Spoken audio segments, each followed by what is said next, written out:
Hello, welcome to the self-learning platform by Dr. Shishma Singh. Today we start Unit 29, Political Theory in a Globalizing World. And we start with topic State versus Civil Society.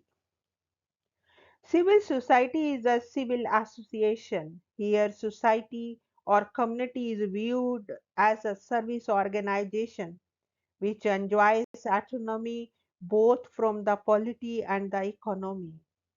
In its extreme form, the theory of civil society is becoming a non state or even an anti state variety of liberalism.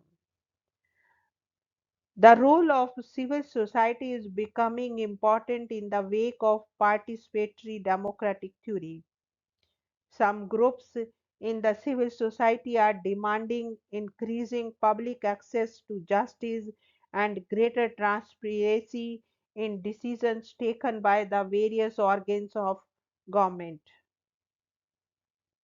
Here, the issues of the rule of law and good governance entailing citizens' right to information also become important.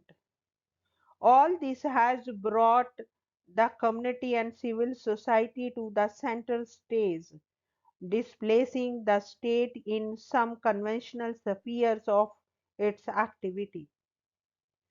Political theory in the era of globalization will have to address itself to the phenomena of autonomous market, shrinking state, and assertive civil society. Increasing public interest litigation (PIL) has driven various organs of government to the wall in many respects. For example, Narmada Bachao Andolan being spearheaded by Medha Patekar and Arundhati Roy, Chipko movement of Sundarlal Bahuguna, the People's Unions for Civil Liberties, Lok Satta, Association for Democratic Reforms and Transparency International are all directed at keeping the various organs of government in reasonable limits. NGOs are emerging as a countervailing power vis-a-vis the state. The seriousness of the problem of global warming, greenhouse gases, ozone hole are today matters of concern in all governments, democratic and authoritarian. The indiscriminate deforestation and increasing noise and air pollution has brought the basic questions of relation between man and nature, the limits to industrialization and economic growth to the fore. Political theory cannot avoid addressing itself adequately to all these questions. No state today can ignore or underplay the question of gender justice, the demand for empowerment of women, the rights of the child and the unborn, and the issues of positive discrimination. Public theory in the era of globalization will have to address itself to the question how political institutions and structures condition and get conditioned by social power. Next point is ethnic cleavages. In recent years, particularly after the disintegration of the world socialist bloc, the world has witnessed a series of ethnic and religious conflicts. There has been an upsurge in social strife, fundamentalism, and intolerance. In the era of globalization, political theory will have to address itself to this phenomena. The class conflict which Marx had so ably highlighted is on the back burner. It has given way to ethnic conflicts, broadening on genocide in the developing world and racial hatreds and hate speech in the developed world.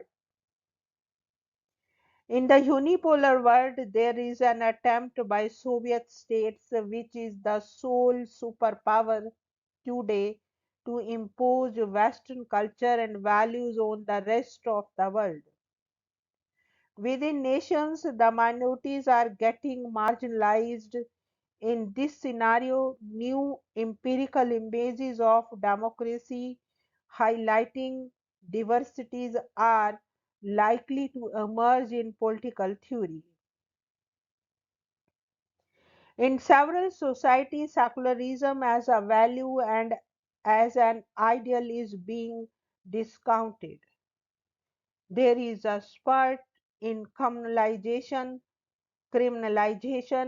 and lumpicization of democratic processes and practices. The moral residue in politics is receding to a diminishing point. Even the image of the individual, which has characterized by Aristotle as a political and social animal, is giving way to the individual as a consumer, as an economic animal. In the midst of this perspective of possessive individualism, political theory cannot afford to overlook the expanded notion of freedom, where freedom is taken to imply absence of all forms of domination and stimulus increase in opportunities for self-realization. In other words, the focus of political theory will be on maximizing individuals' counter extractive and developmental powers. Next point is new dimensions in the theory of federalism. The prevailing theories of cooperative and competitive federalism are likely to see new dimensions which will lead to newer model of federalism. Federalism is an institutional arrangement as a constitutionally established power balance between self-rule and share rule. The crucial question is how will globalization affect the theory of federalism? Will globalization strengthen or weaken federalism? What will be the new dimensions in the theory of federalism? How will the globalization of markets affect the federal states? In multicultural and multinational politics, there are demands for recognition and legitimization of internal diversities. Regional and sub-regional identities are getting sharply reflected in the theory of federalism. It has already given rise to ethnic federalism. In other words, the nation state federalism has to cope today with multi ethnic challenges. With the pluralist society being viewed as politics of identity, there will be a concomitant decline of the nation state. The ethnocentric concept of nation in political theory is gaining currency at the expense of the political concept of nation. The 19th century constitutionalism has to cope with the challenge of globalization. Globalization will affect the conventional notion of federalism in the light of newer relations between federal states and their federating unit with the WTO and other global institutions like the World Bank. Elisabetta Fernier, a renowned Swiss scholar of federalism, has aptly termed it as democratic control of federalized power and the federalized control of democracy. As a consequence of globalization, political culture will reflect greater decentralized loyalty on the one hand and a greater supra-state loyalty on the other. Thus, the crucial issue before the theory of federalism will be to build a federal contractual equilibrium within a majoritarian democratic setting or to bring different groups together by transcending particularistic loyalties. The structural tensions which globalization will generate will impinge on majoritarian democracy and anti-majoritarian federalism. Libertarian democracy will not itself be able to cope with the politics of group differences in the process of nation building. It will therefore be structurally incapable of meeting the challenge of multiculturalism on the centrality of diversities and collective rights. In the established liberal democracies, there will be growth of judicial power in the wake of globalization, and this in turn will trigger greater concern about judicial independence. The judiciary will get more directly intermeshed with democratic politics.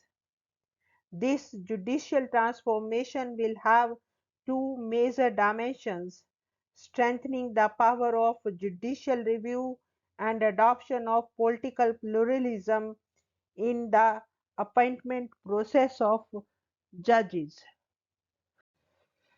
There is another implication of globalization of theory of federal democratic states.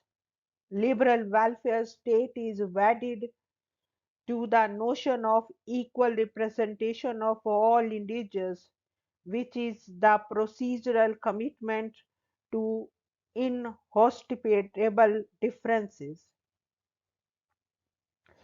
Multiculturalism based on diversities and collective rights of different communities is likely to be antithetical to globalization, which will invariably intensify inequalities among and within states.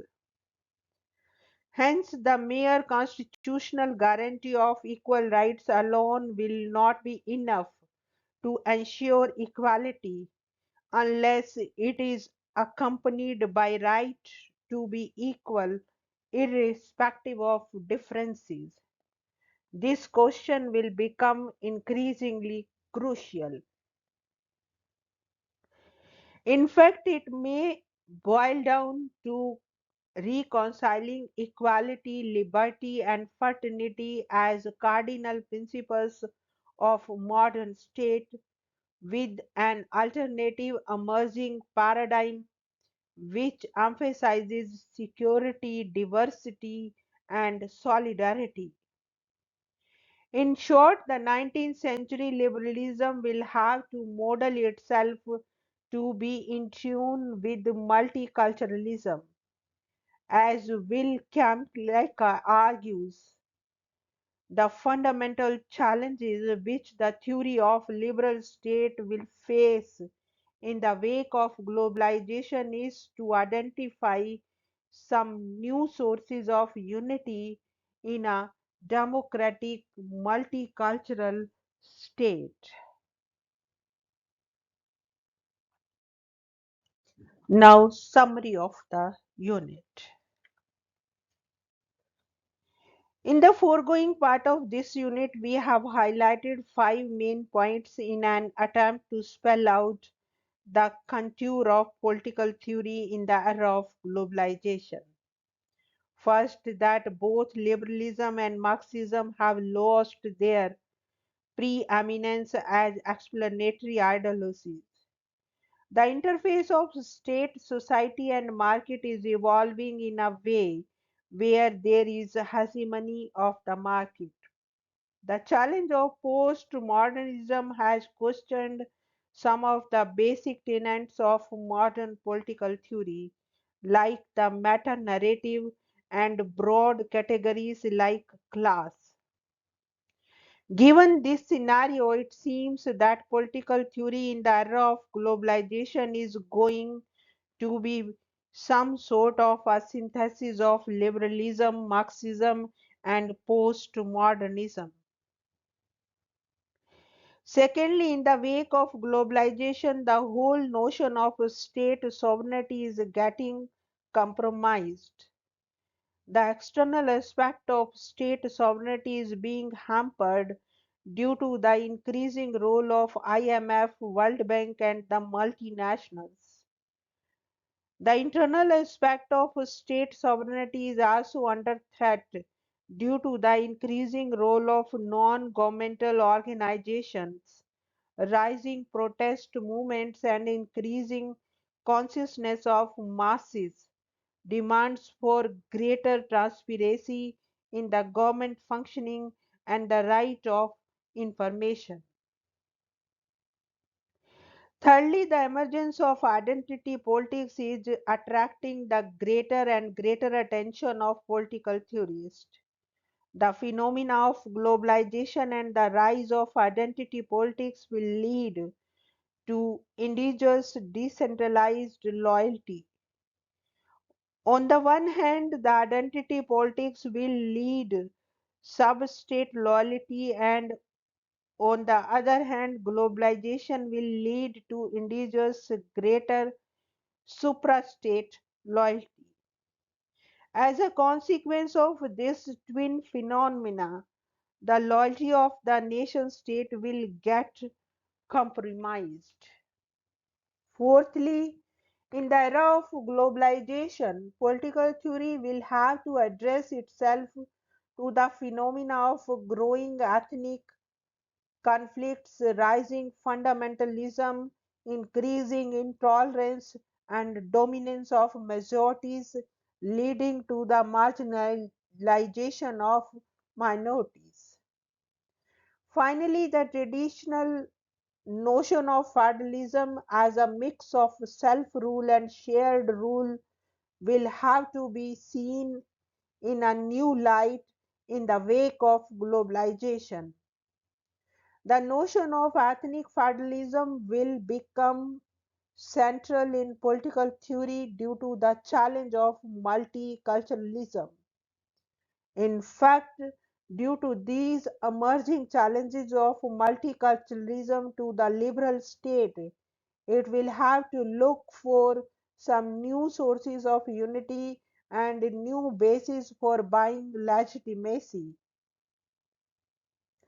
Political theory has today to address itself to these developments. Now we want to wind up this lecture, and we have come to the end of the unit as well as course. Thank you so much for your attention.